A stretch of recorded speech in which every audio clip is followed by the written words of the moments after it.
한국의 가상자산 회계 처리와 과세 정책 방향 그 내용은 목자 문제의식, 한국의 현재의 모습, 4차 산업혁명과 스마트혁명, 초연결 사회에서의 블록체인 특성, 블록체인 기반 가상통화 거래의 특성, 가상통화 회계 처리와 과세 방향, 이런 순서대로 살펴보겠습니다. 시간이 많이 지났기 때문에 여러분들의 그 가지고 있는 그 자료, 한국의 당면 문제, 한국의 사회 발전 과정, 또 한국의 경제적인 그 여건, 이런 것들을 쭉 해놨는데, 설명해놨는데 그걸 살펴보시고, 제가 강조하고 싶은 것은 여러분들이 교과서 133페이지 한번 봐보세요. 한국이 지금 현재 위치가 뭐냐, 한국은 어떠한 위치에 처해 있느냐. 한국은 3050 클럽에 진입이 되어 있는데, 3050 클럽이라는 것이 뭐냐 그러면 3만 불 소득의 전체 국민이 5천만이 되는 것을 3050 클럽이라고 해요.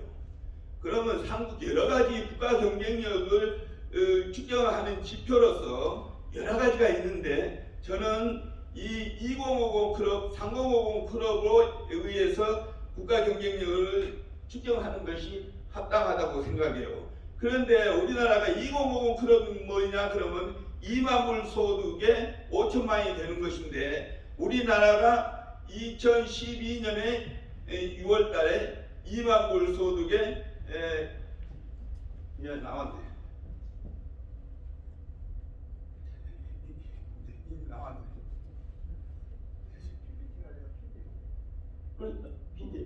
네. 여기 이거 아니면 넘어가 안 들어가? 넘어가죠. 네.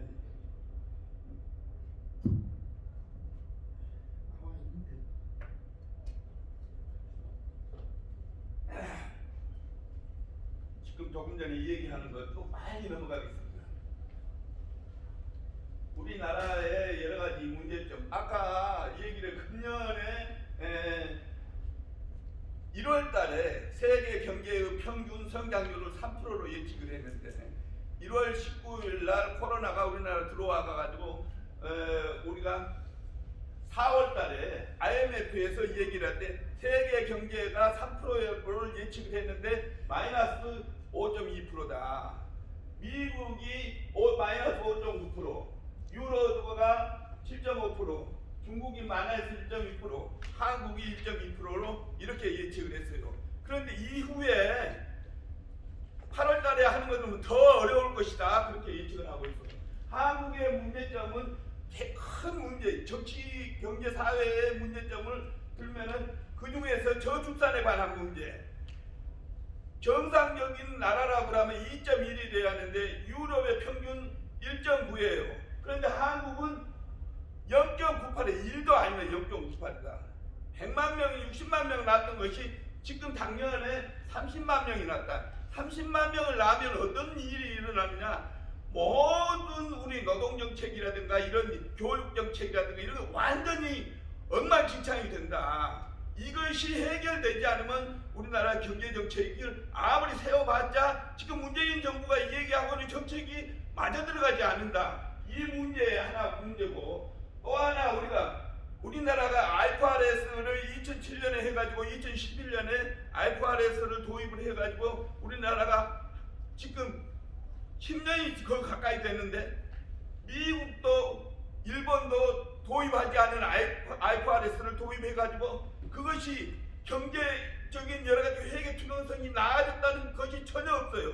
작년에 IMD에서 재작년에 63국에 63위, 작년에 62개국에서 61위, 이거 우리나라의 그 정책이 맞는가 하는 회계 투명성에 관한 문제, 회계 투명성에 관한 문제 때문에 우리가 박근혜 대통령, 이명박 대통령 17년 대통령이 다 감옥에 가는 나라, 회계 투명성 때문에 그런 거 아니에요.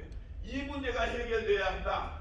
그리고 또 하나, 문재인 정부 들어가가지고 큰 문제가 전혀 국민의 소통이 안 되는 정책을 하고 있다. 제일 먼저 무엇을 내줬냐? 소득주도 성장을 해가지고 우리가 임금을 주 최저임금을 올리고 주 42시간을 해가지고 한다고 그랬는데 3년이 지나고 난 다음에 어떻게 됐느냐?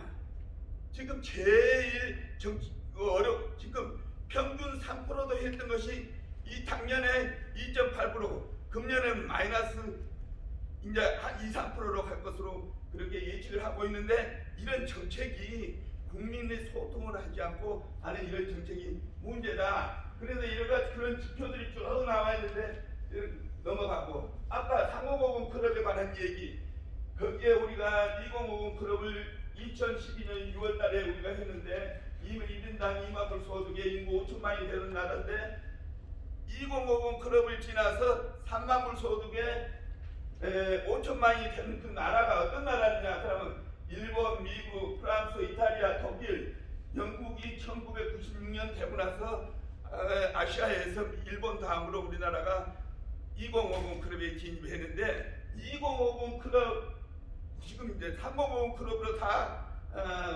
돼 있지만, 이 나라의 특성은 아무리 경제가 어렵더라도 이런 나라들은 지속적으로 성장하는 나라인데, 우리나라가 7번째로 들어있기 때문에 우리나라가 남북이 대치되어 있는 GDP의 30% 이상 국방비에 쓰면서도 우리가 김정은이가 코를 쏴대도 우리나라 주식시장이 흔들리지 않는 것이 3050 클럽에 우리가 진입하는 나라의 저력을 가지고 있기 때문에 그렇다고 생각합니다.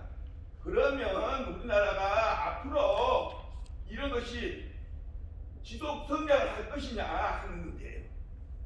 우리가 60년대에서부터 우리가 88년도까지 연평균 8~9% 성장을 했어요.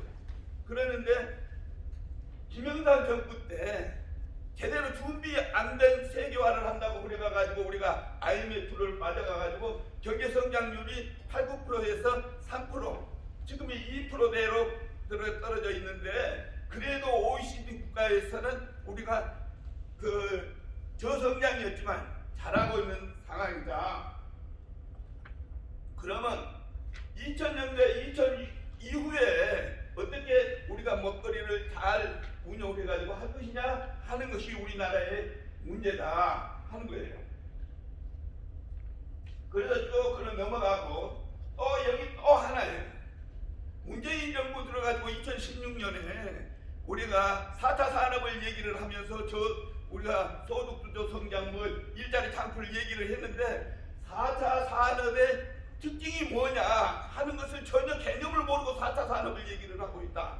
4차 산업의 1, 2, 3차 산업과 4차 산업의 특징이 다른 것이 뭐냐 하면, 1, 2, 3차 산업은 뭐냐 하면 모든 것이 중앙집권화 톱다운식으로 하고 모든 지배와 통제, 모든 이런 노동이나 이런 것들이 기계화하고 있지만, 이런 1, 2, 3차 산업은 그렇지만 4차 산업은 스마트 시대이기 때문에 모든 것이 분권화가 되고 자율성이 강조되고 연대와 콜래보레이션, 또 대부분의 어려운 일들은 기계화하고 사람은 판단을 하는 것, 이런 철학적인 이런 것이 바뀌어야 하는데 4차 산업을 한다고 그러면서 모든 것이 정부가 통제를 하고 있다.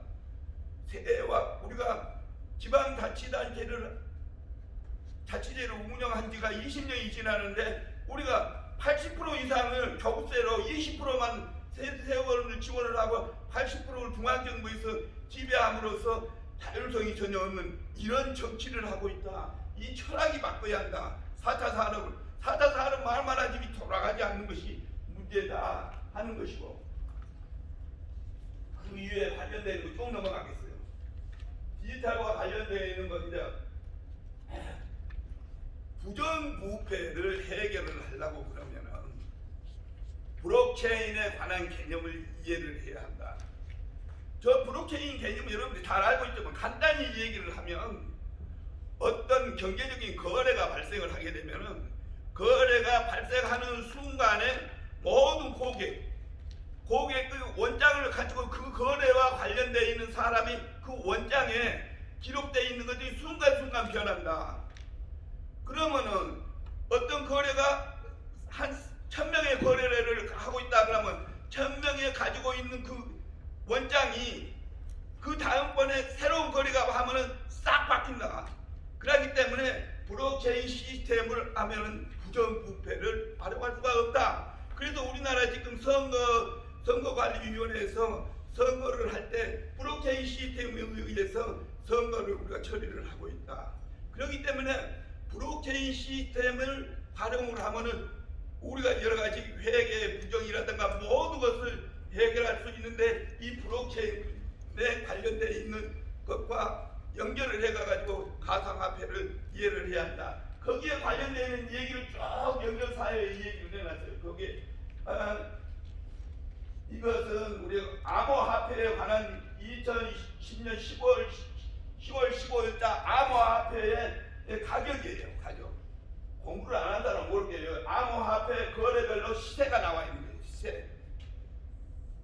암호화폐가 어떻게 이용되고 있느냐 하는 가상화폐의 그런 공부를 해야 해요. 여러분들이 가상화폐에 대한 기본적인 개념을 쭉 설명을 해놨으니까 한번 보세요. 4차 산업과 블록체인과 이런 것이 어떻게 연결이 되어 있나 하는 거예요. 이런 거를 하려고 그러면은 우리가 공부를 많이 해야 해요. 우리가 회계와 세무와 관련되는 사람들이 아까도 이 얘기를 했어요. 아까 박사과정 거기서 편집위원장 이 얘기를 하는데 논문이 작년에 50편이 논문이 들어왔대요. 논문이 들어왔는데 50편 중에서 36편이 엠피리컬 스터디 하는 논문이고 14편이 조세법에 관한 거예요. 엠피리컬 스터디 한다고 우리가 가가지고 우리가 가설 검증을 해가지고 나오는 논문들이 그 70%가 그런 논문인데 그런 논문 기약해야 해요. 사회가 필요로 하는 논문을 써야지 엠피리컬 스터디 해가지고 그 정보 가지고 주식할 수 있어요? 전혀 따로 노는 이런 그 회계 이거 지금 이렇게 바뀌어야 돼. 이 세상이 막 바뀌고 있는데 전혀 안 바뀌고 있다. 이런 분야별로 4차 산업에 관련된 것이 어떻게 바뀌어? 블록체인 기반의 회계 정보를 활용을 하는 것이 어떤 것이 있냐? 쫙 한번 공부를 하세요. 세법만 얘기하고 회계 기준만 얘기하고 그러면 안 되죠. 전혀 이해가 안 돼 있는 것을 부분적으로 얘기를 해가지고 되겠습니까? 블록체인에 관련되어 있는 거 어떤 분야가 어떻게 이용하고 있는 것을 쫙 블록체인을 활용하는 거 또 한번 공부를 하세요. 금융산업에서 블록체인에 관련된 회계 정보가 어떻게 활용하고 있는가? 또 금융산업에 블록체인을 활용하는 현황은 각 나라에 어떻게 하고 있는가? 그리고 또 블록체인과 금융 비상장 주식 거래를 어떻게 하고 있는가?